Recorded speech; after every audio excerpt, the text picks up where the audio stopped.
Amisha ma'am, बहुत बहुत शुक्रिया, थैंक यू वेरी मच, आज आप टाइम हमको दे रहे हैं। कल जब बजट के दौरान आपसे चर्चा हुई तो मैं सुन रहा था, थोड़ा ऑडियो तो डिस्टर्ब हो रहा था बट मैं आपको सुन रहा था। आपने कहा कि एक बैलेंस्ड बजट है, अच्छा बजट है, बाजार के फेवर का बजट है। आज वो दिख रहा है, आज हमने ऑल टाइम हाई लगा दिया। आप सुन पा रहे हैं अमीषा मैम, आपको आवाज़ आ रही है?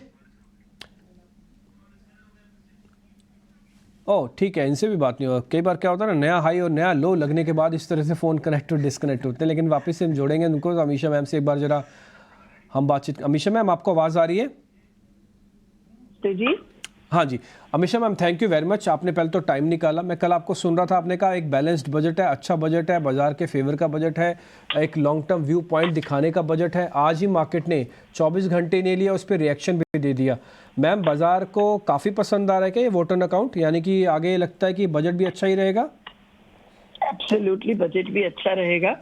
एंड सबसे बढ़िया बात तो ये है कि अभी इंडिया में ऐसे कोई डर ही नहीं रहा है कि economic policies will get dictated by election year. कि इलेक्शन ईयर है तो पैसा जितना है फिस्कल डेफिसिट कर दो, फिर देख लेंगे इलेक्शन में जीत के। ऐसा नहीं है, ये एकदम कॉन्फिडेंस दिखा रहा है, कंटिन्यूटी दिखा रहा है। एंड इसीलिए मुझे लग रहा था कि ये बहुत ही अच्छा बजट है। जो कंसोलिडेशन इलेक्शन ईयर में भी कर सकता है, वो बहुत ही गुड पॉलिसी डायरेक्शन दे रहा है वर्ल्ड को भी। मुझे लगता है कि जो फर्स्ट ईयर मंथ में जितना एफआई सेल भी हो गया, वो ट्रेंड भी धीरे से रिवर्स हो जाएगा। ये लंबा सेलिंग चलेगा नहीं उनका। ठीक है अमीषा मैम, मैं ना कल थोड़ा इंस्टीट्यूशंस के नंबर वगैरह देख रहा था। जो बात अभी आ रही थी कि उनकी लॉन्ग पोजीशंस थोड़ी कम हुई हैं, यानी कि उन्होंने थोड़ा बजट से पहले और अर्निंग्स को दौरान थोड़ा पोजीशंस कम की थी, जिससे कि बाजार को थोड़ा वैक्यूम मिला। वो थोड़ा ऊपर से नीचे आ गया था, 700-800 पॉइंट बैंक निफ्टी चला गया था, करीब 2-2,500 बैंक निफ्टी चला गया था। ये उनका कॉन्फिडेंस बिल्डअप इसलिए तो नहीं हो रहा कि उन्होंने फिस्कल डेफिसिट के नंबर्स देखे, जो मैम ने कहा कि FY26 तक तो हम 5% से भी नीचे कर देंगे। से पक्का 5% से नीचे करेंगे। बट आई थिंक ये साल में जो 5.8 to 5.1 जो उन्होंने मोड किया है, और उसमें भी रेवेन्यू एक्सपेंसेस इतने टाइट रखे हैं और कैपिटल एक्सपेंस अभी भी 11 से 12% प्लस बढ़ा रहे हैं, तो आई थिंक वो बहुत ही सराहनीय है। And bond markets is the bedrock of equity markets.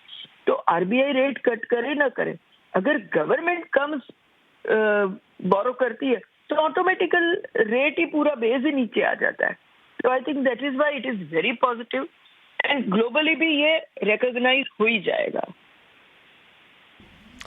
Amisha ma'am, एक चीज़ और बताइए जरा हमको फिर, ये जैसे आज रिलायंस में अच्छी बढ़त है, जो कोर सेक्टर इकोनॉमी के हैं ना, वो मेरे को अच्छे दिख रहे हैं। इसका मतलब ये है कि सरकार की जो अभी आप पॉलिसी वाली बात बता रहे थे ना, कि पॉलिसी पैरालिसिस कहीं नहीं दिख रहा।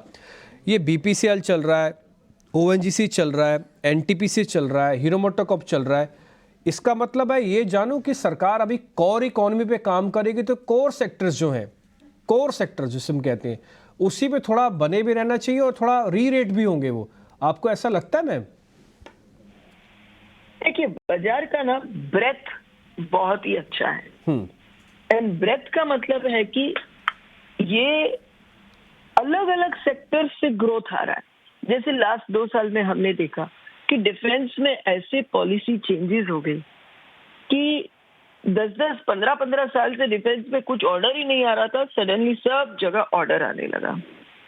रेलवे में पॉलिसी अनब्लॉक कर दी, रेलवे में ऑर्डर आने लगे, काम शुरू हो गया, और अभी तो बहुत काम होना बाकी है।